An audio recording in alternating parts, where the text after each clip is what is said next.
All right, everybody joining us now on Setting the Pace. It is Pacers guard, shooting guard, point guard, whatever you want to call him. But he is a starter for the Indiana Pacers. It is Andrew Nembhard. Andrew, how's it going, man?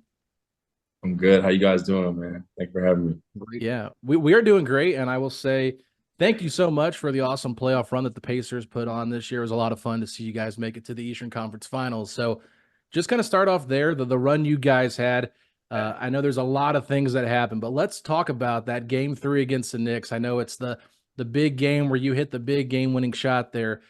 Just kind of walk us through that game, what that moment was like, and then just that playoff experience altogether.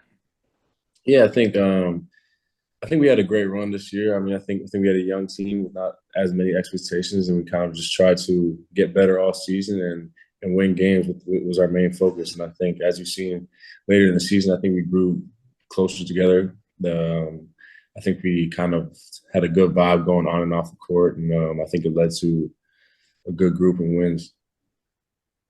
I think Yeah. when it comes to that shot in terms of that game, that game for me was probably one of my worst games of the playoffs. So I was kind of struggling.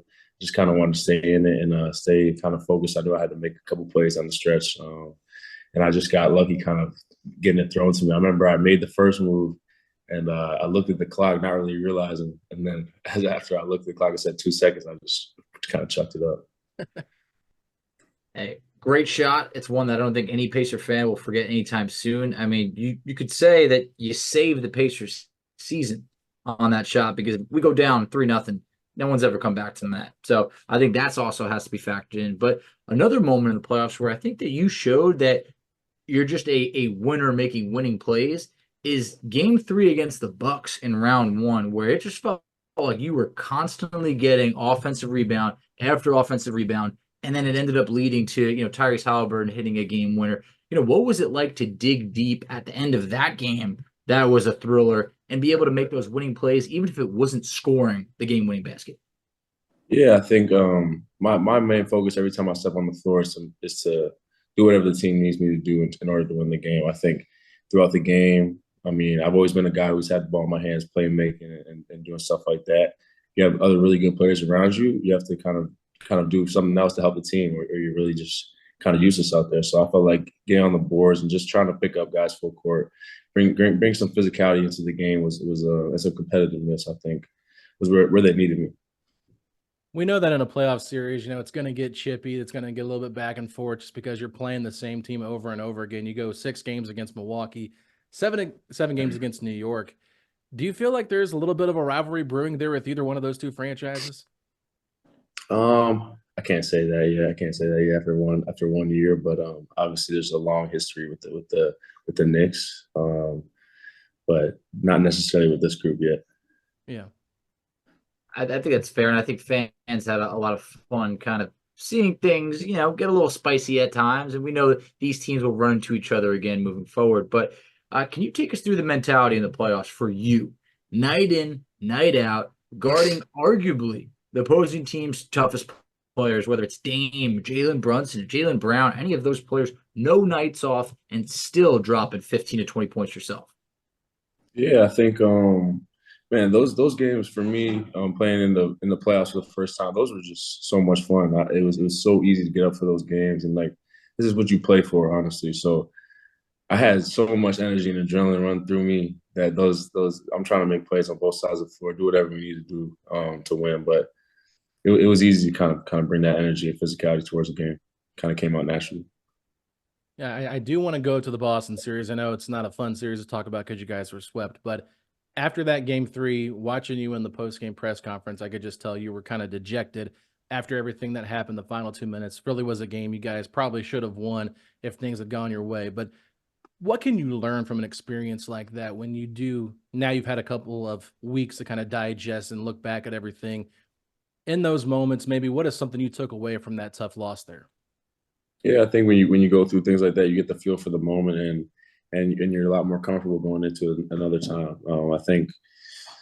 I think playing with the lead was some of our problems throughout the whole season. I think we could have done a better job of kind of containing that lead and getting some more stops on the stretch. And I remember throughout the playoffs, just like one thing we always kind of harped on was keeping our pace throughout the fourth quarter. And I think that was where we kind of eased off, and it kind of allowed them to kind of get a better rhythm for us and get those stops down the stretch. So I think that's where we could have made an adjustment, play, keep playing fast. Sweep or no sweep, I think Indiana was the better team for at least 47 minutes, in that series, each game. I feel like you gave Boston all they could handle, really had them, on their heels. And it showed that this was a team for Boston that had been there before, and maybe some of that experience helped. Now that Indiana has that experience, what's the difference going into this offseason compared to the previous with like hunger-wise for this group? Yeah, as a young group, you don't really necessarily know what you can do as a group. And I think this year was great for us to build that belief, build that confidence in each other. And I think that the continuity and playing together, I think all of us young guys are going to keep getting better. And I think that will just make the team better. But I think that gives us a good belief and may bring us a little even closer. Yeah, we had Chad Buchanan on a couple of weeks ago, and we were talking with him about your potential contract extension that could come up in July. And he said that you are contract extension eligible, but didn't get into the specifications on whether that would happen or not. I'm just curious from your perspective, is it a big deal for you to get that contract extended this summer, or is it something you just worry about later down the road? Yeah, I'm not going to get into that either, to be honest. If you didn't, I'm not. No, it's cool. I just have to ask. I think people are curious, so I know there's been a lot of reporting on that too, talking about that. So just thought I'd ask you, see if there's anything you'd be willing to share. No, I'm good on that one. Hey, definitely happy to have you under contract moving forward because we're really excited about, how you can continue to build on your first 2 years in the NBA, which has been awesome to see. I think speaking of those 2 years, you've proven you can play both guard spots really well. Point guard, shooting guard, doesn't matter. But we saw in games 3 and 4 of the conference finals when you were the starting point guard, I think you were absolutely thriving. When is Andrew at his best on the court, and is there a difference position-wise for you? I think I'm best when I'm in positions to make plays and play off advantages, play with other good players in our pace and our movement. When the ball's getting off me, coming back to me, I think like whether it's the one or the two, I think the way the game's played is it's very similar, honestly. And I'm bringing it up sometimes. Sorry, just bring it up sometimes. It doesn't really matter, to be honest. I think you just got to be a playmaker that can kind of make reads off the catch and make the catch and shoot three. So in terms of my position, I just play the guard spot. And just kind of going off that too, with the way the Pacers play their offense, does it make it a little bit easier to kind of not be so pigeonholed into, oh, I'm a 1 versus I'm a 2? Is it kind of just everybody can kind of do different things in different roles? Yeah, I think everybody's put in a lot of different situations and concepts out there, and you got to be able to make plays in those concepts wherever you fit in. So it might look a little different from the 1 and the 2 at nights, and you kind of got to adjust to it. But I played the 1 since I was all the way growing up, so I feel super comfortable there. And I've also got the opportunity to play with other really good ball dominant guys growing up, so I've gotten that off ball experience. So I really feel comfortable doing both. That's awesome to see, and I think it's very evident that you fit into what the Pacers are looking to do, and no matter what position it is, whether we talked about for us rebounding, defending, scoring, whatever it is, you're bringing a little bit of everything to the table. But I also feel like nothing's been handed to you. From going to Florida to Gonzaga to being in the second round to the first game of your rookie season being a did not play coach's decision to all of a sudden, being a starter, and then in year 2. I feel like you had various injuries in the preseason. It just seemed like it was always like a little bit of something before you finally were able to get fully healthy, and then you got back into the starting lineup. And then you talk about the end of the year, starting in the conference finals, and Mike Breen labeling you a future star in this league. What did it mean to you from the start of the year to the end of the year, just how far you came? Man, it's nice to see. It's nice to see. I think there's a lot of good times and a lot of bad times in basketball. I feel like the biggest goal for me is just kind of stay kind of even keel throughout all of that. And I think I just like I enjoy these challenges. Like these are something that I think every basketball player needs to enjoy in order to kind of overcome them. And I think like in the grand scheme of things, they're not that troubling. So it's like I don't really worry about them much. And I just kind of keep trying to get better and keep trying to help impact winning. So when you guys traded for Pascal Siakam, you guys had 41 games in the regular season to play with him before the playoffs. I'm curious your thoughts on how that relationship kind of developed with you and Pascal together, and maybe some of the things you learned from him and his experience in the league. Yeah, it's been cool. It's been really cool having Pete because he's also in my agency. So I kind of passed by him the summer before, and he's just an easy guy to be around. I think he fits. He's the star on the team, but also just fits in like another guy. Um, and I think he did a great job this year of bringing his experience and being a vocal leader. Not necessarily not sure if he's done that much in the past, but we needed it, and he kind of stepped up in that spot, and it was huge for us. I think in that playoff run. Can you talk a bit about that mentality in the locker room? Because it feels like everybody, like a lot of the media analysts were saying, this Pacers team can't defend. They can't get stops. But we ended up seeing this team improve defensively month over month. Everybody knew that you guys could score, but could you play defense? Did the players take that seriously? Because we saw the changes as the season went on. 100%, 100%. I think there was a shift at one point in the season where we kind of just had more pride on that side of the floor. We're more competitive. We kind of dictated a lot more, and I think that's what you got to do in this league. There's so many guys that can score the ball at such a high clip. If you don't kind of be assertive and force your energy and will and youth into the game, it's gonna be tough. I see in a lot of your pregame warmups, you work out with Coach Jenny Busek. I'm curious, what kind of impact has she had on your overall game, and what are some areas she's helped you improve in? Man, that's a tough question. I don't even know where to begin with that. I think she's done a lot in terms of just the sorry. Can you guys hear me? Yeah. Yeah. Yeah, she's just done a lot. She's done a lot in terms of introducing me to the league, giving me kind of advice on how to operate or how to kind of look at things. She's kind of like a big sister in a way where you can just bounce stuff off her, and she gives good, experienced advice. So someone I feel comfortable around. And on top of that, she's just helped me fully change my shot and kind of look at it a totally different way as more of a feeling than just like kind of mechanics out there. So she's been great, and I like working with her a lot. Yeah, I love this coaching staff. I love the continuity that they've had, bringing each person back, and I hope that remains stable. But this offense, it was historic this past year. It really was. I think that you could see by design. You guys wanted to play fast, get out there and transition, and I don't know if anybody could have predicted it being this historically good. Do you feel that this offense is even sustainable for next year, or could you even be even better moving forward? Yeah, I mean, I think it's definitely sustainable. I think we have the depth to do it and have fresh guys in the game. I think that helps you throughout a long season. I also think that as guys get more and more comfortable with each other and the way we play is so random, we can kind of that feeling together will almost continue to make us better on that side of the floor, just naturally. And then we're all young; we're going to get our skills better, see the game better. So the game's going to all slow down. So I think it will get better. Yeah. I want to talk about James Johnson now because you guys didn't have him at the beginning of the season, and then you guys bring him in later in the year. What was the dynamic like before he got there, and then when he got there, what did he kind of change in that locker room?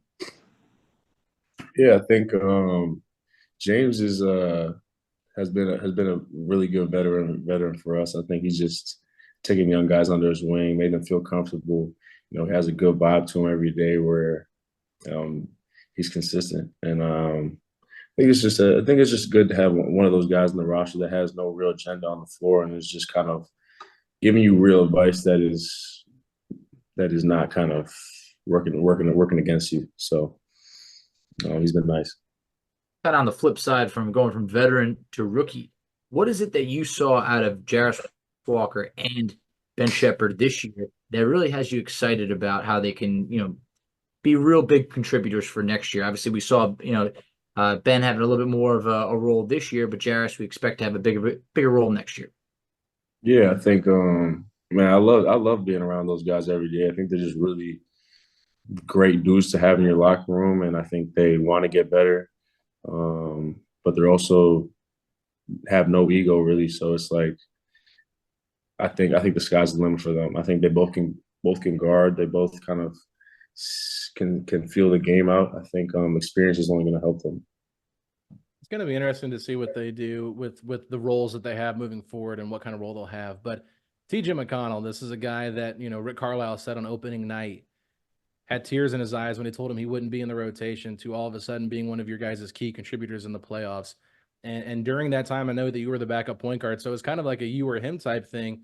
And TJ basically just came out and said, I fully, I have Andrew's back 100%. What kind of teammate is he, and how was it dynamically in terms of like knowing guys are kind of competing for the same spot at one point to playing together, closing out games in the Eastern Conference Finals? Yeah, I think it's always been clear that there's been a competition between me and TJ, but I think we always kind of like keep that understanding in the back of our heads, but we also just play basketball. And it's no personal vendettas towards each other. I think he's been great at helping me see things in the game. I think I watch his game and I take bits and pieces of how he gets to his spot so easily. So it's been fun working with TJ, and it was just nice to see us kind of from that point at the start of the season to just excelling at the end of the season together. It was lots of fun. What was it like for you to see the bench unit just absolutely be the top unit in NBA? I mean, if you guys took a breather, you were in good hands between Obi Toppin and TJ McConnell and plenty other guys being able to give you such a boost, especially in the playoffs.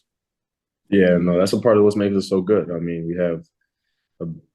we have like a security blanket almost when we kind of maybe don't play so well as a starting group. Those guys kind of lift us up. I think we always talked about that from the beginning of the season. Like our depth is our biggest weapon, and the way we play fast is kind of caters to that depth. So it was nice to see, and it was great for us. Yeah, one thing I thought was really interesting was Doc Rivers recently said on a podcast with Bill Simmons that, when teams make these deep playoff runs, every round you can see your team just get better and better. Did you feel like you guys each round were just getting better and better? And what do you think was the reason behind that? No doubt. I definitely think we did. I mean, I think the biggest reason behind that is that a lot of guys first time in the playoffs. So we're kind of getting those nerves out at the beginning. And now you get a feel for it. You're feeling more comfortable. You're kind of like, I feel like everything in this league is about experience in terms of getting better. So that experience led to us kind of getting more comfortable later in the playoffs. This was a long season. It was an eventful season. There was a lot of highs. There was some lows. But is there one moment that you could think of when you look back that you're like, this is the moment in the season when the team really came together and just something like a switch was flipped?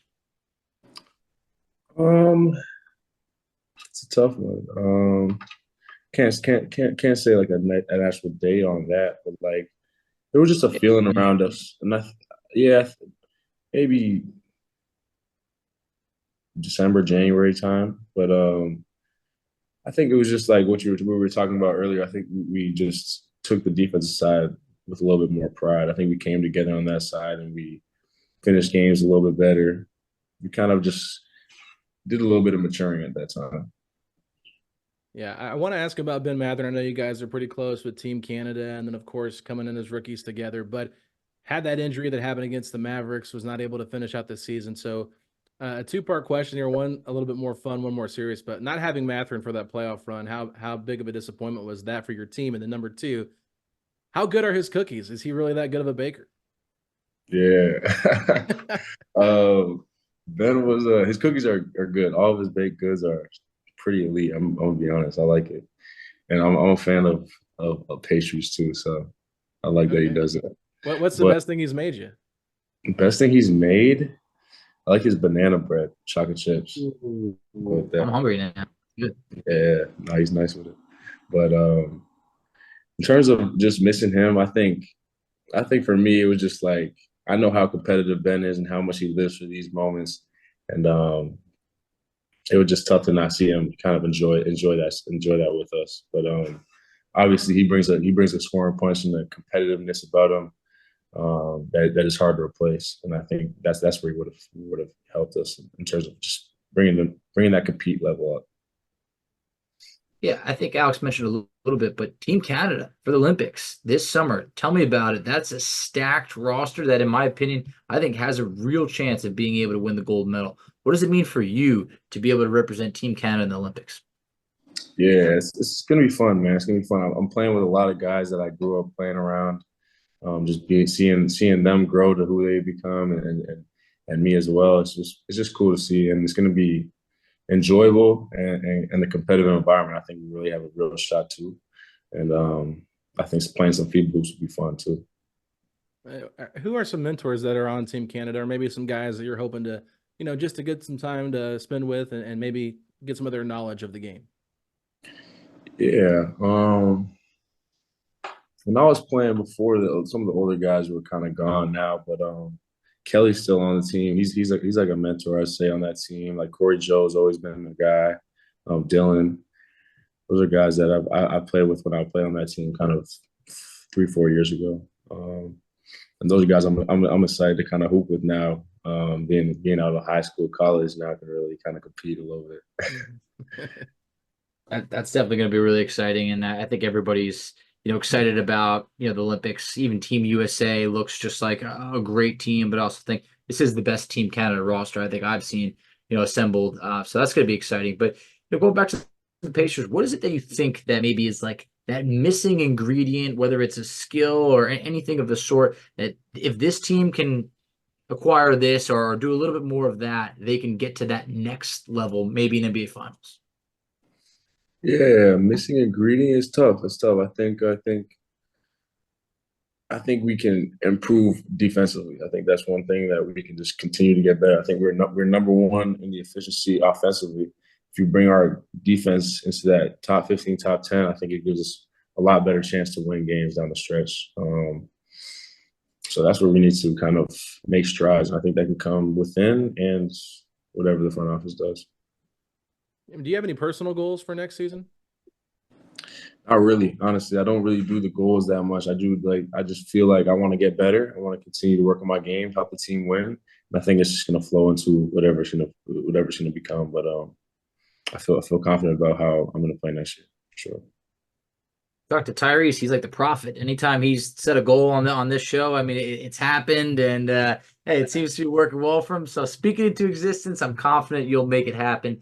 But this offseason, does it feel that this group is saying now, like the bar has been raised significantly? That I know it doesn't work out to say, hey, we lost in the conference finals, so we'll be back there. But does it now feel like there's maybe a shift where it's like, why can't the Pacers win it all? Why can't they be in an NBA Finals? Anything of that sort?